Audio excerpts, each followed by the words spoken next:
Do estádio para a balada proibida. O astro do futebol, que trocou a família pela noite. Luzes ofuscantes dos holofotes, gritos ensurdecedores de 90 mil torcedores e contratos milionários assinados com canetas de ouro.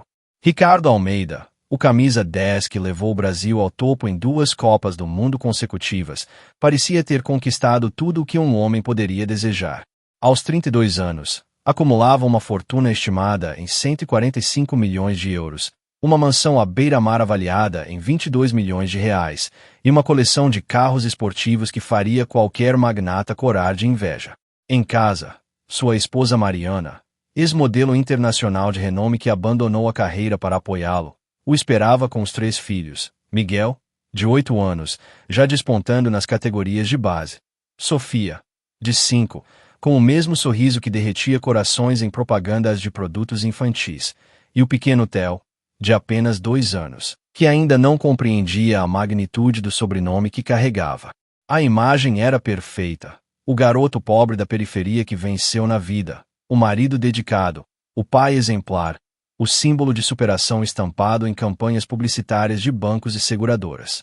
Nas entrevistas pós-jogo, sempre agradecia a Deus e dedicava seus gols à família.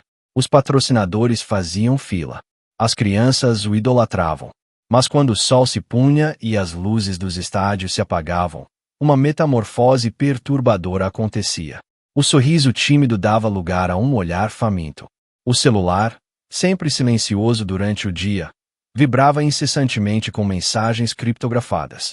O carro esportivo prateado saía da garagem após as 23 horas, com vidros escurecidos, rumo a endereços que não constavam em nenhum GPS familiar. Naquelas madrugadas proibidas, o homem que milhões acreditavam conhecer desaparecia, e surgia alguém que nem seus companheiros de equipe, nem sua devota esposa, nem seus adoráveis filhos jamais reconheceriam. Esta é a história que fez tremer as estruturas do futebol mundial. Dividiu famílias de torcedores e levantou a questão que ninguém queria fazer. Até onde conhecemos nossos ídolos? As primeiras suspeitas surgiram numa terça-feira gelada de junho, quando Ricardo não apareceu para o treino regenerativo das 8h30. Ninguém se alarmou. Afinal, o craque havia recebido uma entrada violenta na partida do domingo e merecer um descanso extra parecia razoável. Na quarta-feira, nova ausência. O preparador físico Diego Sanches trocou olhares preocupados com o fisioterapeuta-chefe quando notou o armário número 10 intocado no vestiário. Os jornalistas credenciados, sempre atentos aos mínimos detalhes, começaram a fazer perguntas incômodas na coletiva daquela tarde.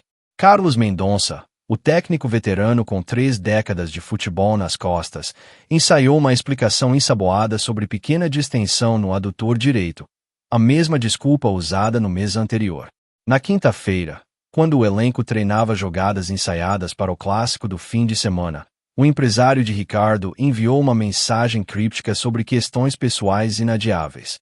Um pequeno grupo de jogadores mais próximos trocava mensagens no WhatsApp, em um grupo sem o camisa 10. Ele estava no VIP do Nebula ontem, completamente virado. Meu primo é segurança lá e mandou foto. Apaga depois que ler, escreveu um dos reservas. O capitão do time, Anderson Ferreira, parceiro de Ricardo desde as categorias de base e padrinho de seu filho mais velho, apenas respondeu com um emoji de rosto preocupado. Nos corredores espelhados do CT, onde até as paredes pareciam ter ouvidos, os rumores se espalhavam como rastilho de pólvora. A nutricionista comentou com a fisioterapeuta que o jejum intermitente de Ricardo havia sido abandonado. Ele agora apresentava olheiras profundas e um leve tremor nas mãos durante as refeições coletivas. 2 auxiliares técnicos foram flagrados pelo segurança noturno discutindo em voz baixa no estacionamento. É a 3ª vez este mês. O presidente já sabe, mas não quer confrontá-lo antes da semifinal. Acham que é só uma fase. Enquanto isso, nas redes sociais, proliferavam flagras distantes de uma BMW X6 preta, com vidros escurecidos estacionando em endereços suspeitos às 3h42 da madrugada.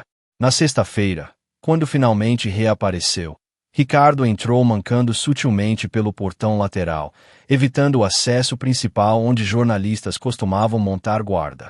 Usava óculos escuros apesar do céu nublado, e seu tradicional sorriso caloroso para funcionários havia sido substituído por acenos distantes. Durante o rachão, errou passes que jamais erraria, e o drone que registrava os treinos captou uma discussão acalorada entre ele e o preparador físico. "Você não me engana", foi a única frase que o operador de áudio conseguiu distinguir antes que o técnico ordenasse o desligamento das câmeras. No vestiário, seu armário agora exibia 3 tipos diferentes de analgésicos e um frasco sem rótulo que ninguém ousava questionar.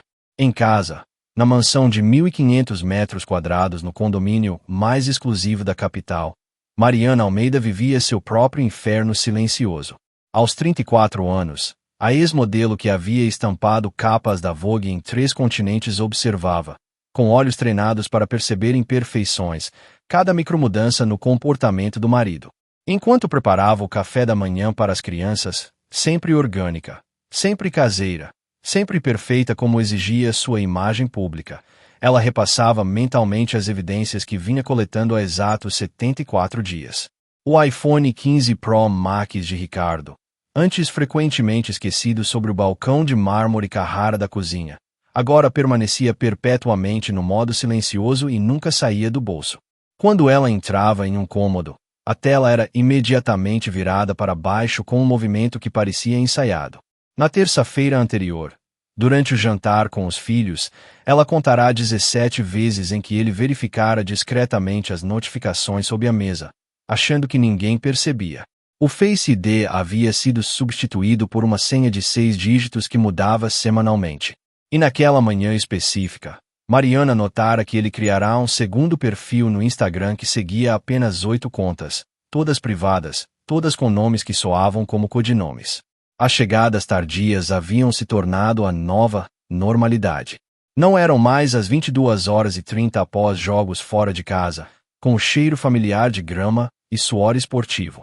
Agora, o relógio vintage na parede do hall marcava regularmente 3 horas, 4 horas ou até mesmo 5 horas da madrugada quando o sistema de segurança anunciava a abertura do portão eletrônico. E então vinha aquele ritual. Ricardo entrando pé ante pé, tomando banho no banheiro da área de lazer, nunca no suíte principal, como se tentasse lavar evidências antes de deitar-se ao lado dela, fingindo que chegará a horas. Mariana, que cursara 2 anos de psicologia antes de largar tudo pela carreira nas passarelas, reconhecia os padrões clássicos, mas se recusava a aceitá-los. Não Ricardo, não o homem que chorara copiosamente quando ela sofrerá o aborto espontâneo antes de Miguel nascer. Não o homem que recusará contratos milionários no exterior para não afastá-la de sua família no Brasil. O pior eram os cheiros, impossíveis de esconder completamente. Criada por uma avó perfumista em Grasse, na França, Mariana possuía um olfato privilegiado. O perfume habitual de Ricardo, um creed exclusivo que ela encomendava diretamente de Paris, agora vinha misturado com notas que sua memória olfativa catalogava meticulosamente. Éter de madeira amadeirado com toques de bergamota, claramente aquáqua de Parma, masculino, ocasionalmente notas de baunilha e patchouli, um Valentino feminino, sem dúvida, e mais recentemente, um aroma inconfundível de bebida derramada, não champanhe como nas comemorações oficiais do clube, mas algo mais doce. Provavelmente aqueles drinks coloridos de casas noturnas. Na quarta-feira anterior, enquanto organizava o closet, tarefa que ainda fazia pessoalmente, recusando a ajuda das 2 empregadas, Mariana encontrara um cartão de visita na lavanderia, caído do bolso de uma calça Brunello Cucinelli de R$12.000. Exclusive Membership. Nebula era tudo o que dizia. Impresso em tinta que só aparecia sob luz ultravioleta, ela descobrira isso acidentalmente ao passar pelo detector de notas falsas que mantinha no escritório. Pesquisou o nome no Google e encontrou apenas referências vagas a um clube privativo para personalidades selecionadas, sem endereço ou telefone disponíveis. Nas camisas de linho italiano que Ricardo tanto prezava, além das marcas de perfume, ela ocasionalmente encontrava manchas sutis de batom em tons que nenhuma propaganda que ele estrelava usaria. Cores intensas demais, provocantes demais. Na semana anterior, ao lavar pessoalmente, como sempre fazia com as peças mais delicadas dele, uma camisa Brioni azul marinho, encontraram um longo fio de cabelo loiro platinado preso ao botão da manga. Mariana tinha cabelos castanhos naturais, o que mais a dilacerava por dentro, enquanto mantinha o sorriso perfeito nas fotos de família postadas toda semana, era o contraste. Como ele ainda conseguia chegar às 5 horas da manhã, 2 horas depois, acordar Miguel com a mesma alegria de sempre, preparando panquecas em formato de animais. Como mantinha a voz firme nas videochamadas com os patrocinadores falando sobre valores familiares, enquanto ela, sentada fora do campo de visão da câmera como combinado com a assessoria, engolia lágrimas silenciosas. Como olhava nos olhos dela durante jantares românticos que agora pareciam ensaiados e dizia: "Você é a única", sem que sua voz tremesse. Em seu diário secreto, guardado em uma caixa forte embutida atrás do quadro que Ricardo lhe dera no aniversário de casamento, Mariana havia começado a documentar cada evidência, cada horário suspeito, cada mentira flagrante. Não por vingança ou processo futuro, a ideia de escândalo público a aterrorizava, mas para confirmar a si mesma que não estava enlouquecendo, que os sinais eram reais, que o conto de fadas que viverá por 12 anos estava desmoronando como um castelo de areia atingido pela maré alta. Ele mudou depois da Copa Continental de dezembro. Confidenciou a reportagem um jogador do meio-campo que atua com Ricardo há 6 temporadas e pediu desesperadamente para não ser identificado. Encontramo-nos em um café discreto a 47 quilômetros da capital, onde ninguém reconheceria o atleta de 29 anos que escondeu o rosto sob um boné desbotado e óculos sem grau. Com as mãos tremendo levemente ao redor da xícara de café puro, ele prosseguiu. Antes daquele título, o Ricardo era quase monástico. Era o primeiro a chegar nos treinos e o último a sair. Comia como um nutricionista profissional. Dormia às 21h30, religiosamente. Os caras zoavam ele porque enquanto a gente saía após os jogos, ele já estava em casa fazendo chamada de vídeo com os filhos. O colega, que chamaremos de FM para proteger sua identidade, respirou fundo antes de continuar. Olhou para os lados como quem teme ser observado. Tudo mudou naquela festa de comemoração do título. O patrocinador Master alugou a cobertura inteira daquele hotel 6 estrelas. Sabe qual? Bebida liberada, DJs internacionais, o pacote completo. Ricardo normalmente aparecia só para as fotos oficiais e depois dava aquela desculpa ensaiada de que as crianças estavam esperando o papai. Mas naquela noite, algo estava diferente. Segundo o FM, Ricardo passou a festa inteira rindo alto demais, bebendo champanhe diretamente da garrafa, algo impensável para alguém tão disciplinado, e trocando olhares com pessoas que ninguém da equipe conhecia. Por volta das 3 horas da manhã, quando metade do time já havia ido embora, foi visto cochichando com um homem de terno impecável e relógio que valia mais que um apartamento. Na semana seguinte, notamos que ele estava sempre no celular. Começou a perguntar sobre baladas, coisas que nunca tinham feito parte do vocabulário dele. Primeiro achamos ótimo que o cara estivesse finalmente relaxando um pouco. A pressão sobre ele sempre foi desumana, explicou o FM, agora falando mais baixo quando um grupo de adolescentes entrou no café. As primeiras saídas foram discretas. Um jantar após o jogo aqui, uma bebida com novos amigos ali. A comissão técnica até incentivava no início, acreditando que o astro estava encontrando válvulas de escape saudáveis para a pressão. Ele merecia se divertir um pouco. Continuou, FM afinal. Carregou o time nas costas por 5 temporadas. Ninguém poderia imaginar aonde isso levaria. 2 semanas após o início do novo comportamento, Ricardo chegou ao treino usando óculos escuros dentro do vestiário fechado. As piadas iniciais, agora é celebridade demais para nós, cessaram quando ele os removeu brevemente, revelando olhos injetados e um olhar que o capitão Anderson descreveu como vazio, como se a pessoa que conhecíamos tivesse saído e outra tivesse entrado. A situação escalou quando o jogo fora de casa em Fortaleza se transformou no primeiro escândalo interno. Tínhamos voo de volta às 23 horas, todos estavam no lobby do hotel às 21 horas como combinado. Todos menos ele. O técnico tentou ligar. O auxiliar tentou, o presidente do clube tentou. Nada. Às 22h15, quando já estávamos prestes a deixá-lo para trás, ele apareceu no saguão como se nada tivesse acontecido, acompanhado de 3 homens que ninguém conhecia, todos de preto, todos com aquele mesmo tipo de relógio caríssimo. O mais velho deles bateu no ombro de Ricardo e disse algo como: "Amanhã continuamos." O Ricardo que conhecíamos teria se desculpado 1000 vezes pelo atraso. Este novo apenas passou direto por nós, rindo de uma piada particular. No avião, ninguém sentou ao lado dele, uma mudança drástica para alguém que costumava ser o centro das confraternizações da equipe. Ricardo passou o voo inteiro trocando mensagens, o rosto iluminado pela tela do celular enquanto todos os outros dormiam. Tentamos falar com ele várias vezes, admitiu FM, agora com os olhos marejados. O Anderson, que é padrinho do filho dele, organizou até uma intervenção informal no vestiário. Sabe o que o Ricardo fez? Riu. Riu na nossa cara e disse algo que nunca vou esquecer. Vocês não fazem ideia do que está acontecendo de verdade. Vocês vivem no mundo infantil. As saídas se tornaram diárias. Os boatos sobre clubes exclusivos, festas privativas em mansões isoladas e encontros com pessoas de outro nível, como Ricardo passou a se referir, corriam soltos. Funcionários do clube relataram que ele começou a receber ligações internacionais no meio dos treinos, falando em inglês rápido e usando termos codificados. O pior é que ninguém conseguia controlá-lo, suspirou a FM, e ele continua sendo o craque, o camisa 10, o rosto dos patrocinadores. O clube está refém do próprio monstro que criou. O celular de FM vibrou. Ele olhou nervosamente e empalideceu. Preciso ir. Eles não podem saber que falei com você. Só posso dizer mais uma coisa. O que vemos é só a ponta do iceberg. Se você soubesse o que acontece naquele lugar que ele frequenta agora, entenderia por que estamos todos apavorados.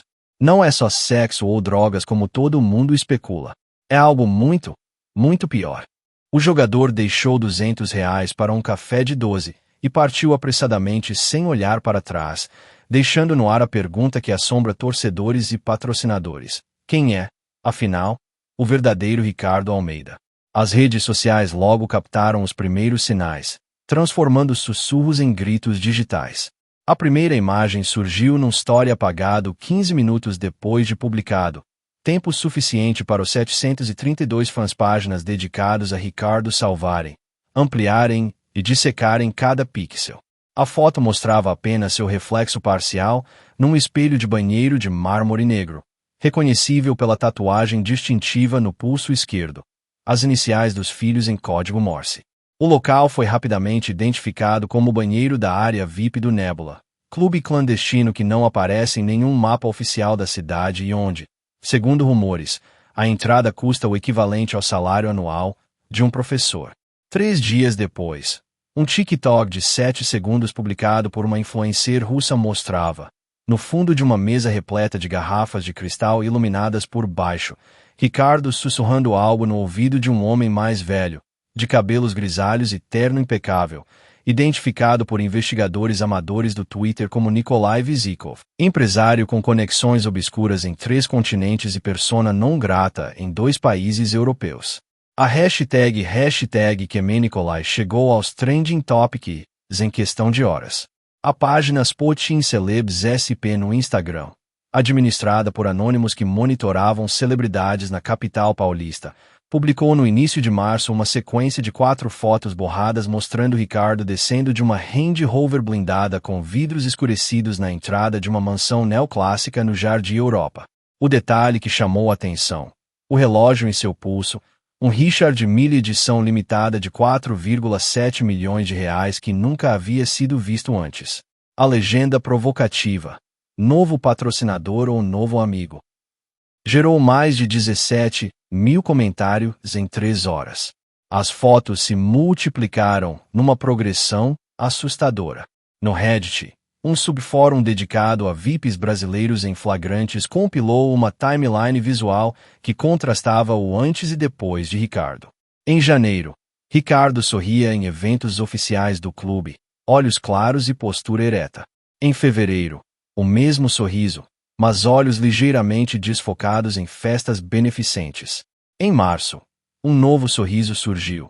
O canto esquerdo da boca levemente erguido, uma expressão que especialistas em linguagem corporal entrevistados pela ESPN classificaram como predatória e dissociativa. O perfil @Neglificicutes, seguido por 1,2 milhão de pessoas e conhecido por expor celebridades em situações comprometedoras, publicou em abril um vídeo de 8 segundos. Mostrando Ricardo numa cobertura com vista para o Ibirapuera, cercado por 7 pessoas, 3 homens de ternos escuros sem gravata e 4 mulheres com vestidos minimais prateados, todas com o mesmo corte, de cabelo loiro platinado na altura dos ombros. Todas com colares idênticos com um pingente circular que internautas identificaram como o símbolo de uma seita urbana investigada em 3 países. Na cena, Ricardo erguia uma taça de líquido âmbar e brindava olhando diretamente para a câmera com pupilas dilatadas, e aquele novo sorriso inquietante. A legenda enigmática, fase 2 completa. Bem-vindo ao círculo interno. Gerou teorias conspiratórias que dominaram fóruns obscuros.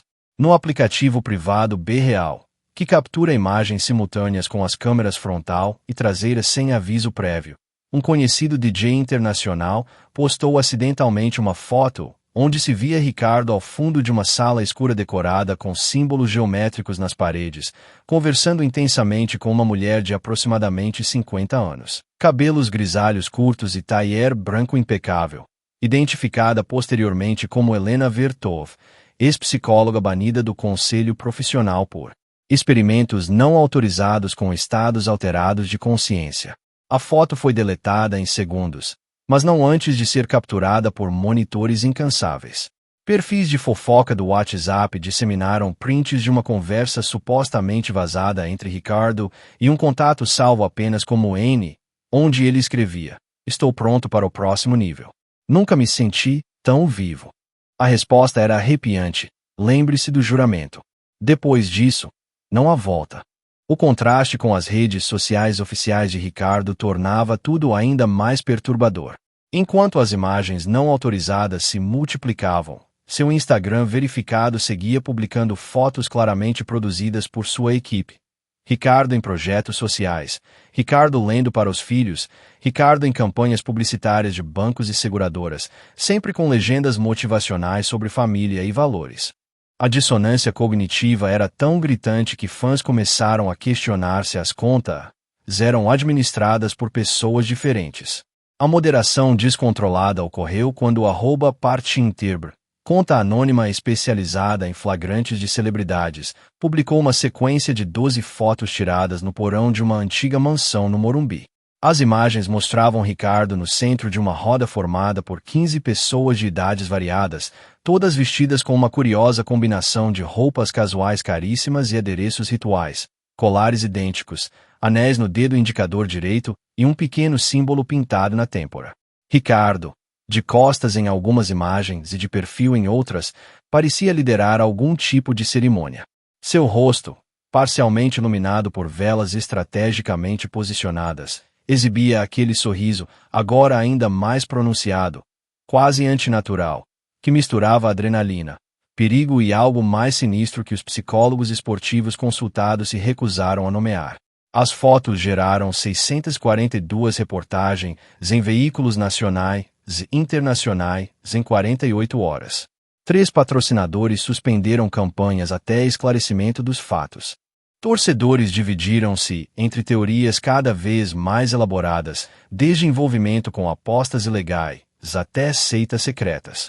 O clube emitiu uma nota protocolar falando em direito à privacidade de seus atletas. Mas o que realmente aterrorizou aqueles que acompanhavam o caso de perto foi a transformação visível no olhar de Ricardo. De foto em foto, de vídeo em vídeo, aquele brilho característico que o tornará garoto propaganda de uma geração inteira parecia se apagar gradualmente, substituído por algo frio e calculista, como se uma nova personalidade emergisse de dentro para fora. A última imagem, publicada na madrugada anterior à sua ausência no jogo decisivo, mostrava apenas suas mãos sobre uma mesa de madeira escura. Nas palmas, símbolos desenhados em tinta vermelha. Nos dedos, 5 anéis diferentes com inscrições em uma língua que linguistas amadores do Twitter identificaram como uma forma arcaica, de aramaico. Ao fundo, parcialmente desfocado, um documento com um selo oficial que investigadores digitais conseguiram ampliar o suficiente para identificar. Era um passaporte diplomático emitido por um país do leste europeu. A legenda, a única escrita pessoalmente por ele em meses, continha apenas 5 palavras. Agora não há mais volta. O que ninguém sabia, nem os milhões de fãs que vestiam sua camisa número 10, nem os comentaristas que dissecavam cada jogada sua, nem mesmo Mariana que dormira ao seu lado por 4.380 noites consecutivas, é que por trás daquele atleta disciplinado existia um homem violentamente fraturado em 2. Ricardo Almeida, o prodígio que saíra da favela do Jacarezinho aos 13 anos com uma bola surrada debaixo do braço e o sonho olímpico no peito, carregava desde a adolescência um segredo tão pesado que curvava sua alma quando ninguém estava olhando. Aos 8 anos, enquanto outros meninos sonhavam com videogames, Ricardo já havia presenciado 3 tiroteios e perderá 2 primos para o tráfico. Aos 12, prometera à mãe, Dona Célia, faxineira que criava 4 filhos sozinha, que jamais seguiria o caminho errado, palavras dela, repetidas como mantra nas noites em que a comida era pouca e o medo muito. O futebol fora sua salvação, seu passaporte para outra realidade, mas também o início de uma dissociação psíquica que só se aprofundaria com o tempo. Para sobreviver entre 2 mundos, o da miséria de onde viera e o do luxo onde chegará, Ricardo desenvolvera a habilidade de compartimentalizar sua existência com precisão cirúrgica. Durante 15 anos, mantivera essa dualidade sob controle rigoroso. O Ricardo público era uma obra-prima de engenharia social. Disciplinado até a medula, jamais bebia álcool ou saía após as 22 horas, recusava-se a dar festas em sua mansão, doava 20% de seus ganhos para instituições de caridade, sempre anonimamente. Visitava hospitais infantis sem câmeras e conhecia pelo nome cada funcionário do centro de treinamento, do jardineiro à copeira. Sua biografia oficial, vendida em livrarias de aeroportos, narrava a trajetória perfeita de superação, omitindo meticulosamente os abismos que se formaram entre quem ele era, quem se tornará e quem fingia ser. Seus companheiros de equipe testemunhavam diariamente os rituais quase obsessivos, a mesma marca de isotônico, sempre maçã verde, as 3 voltas no campo antes de qualquer treino, as preces silenciosas ajoelhado no mesmo ponto da grande área antes dos jogos. Ele construíra uma fortaleza de hábitos ao redor de si mesmo, uma estrutura que continha as fissuras internas que ameaçavam romper-se.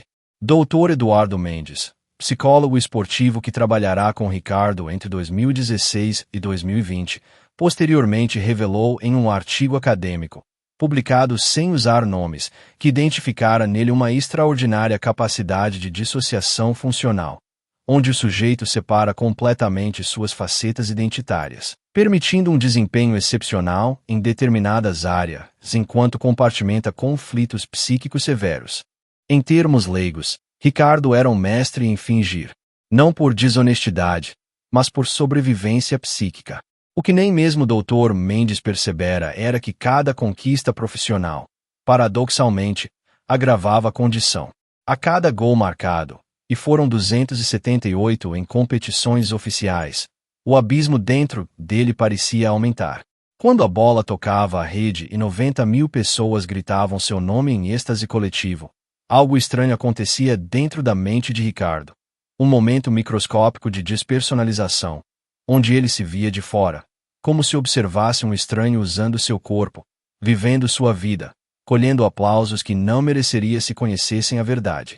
Em seu diário pessoal, encontrado posteriormente em um cofre particular, Ricardo escrevera após marcar o gol do título nacional, em 2021. Hoje me aplaudiram como a um deus. Se soubessem que sou feito de barro barato, quebrariam minha estátua com as próprias mãos que hoje me carregaram nos ombros. Cada troféu que ergo pesa mais que o anterior.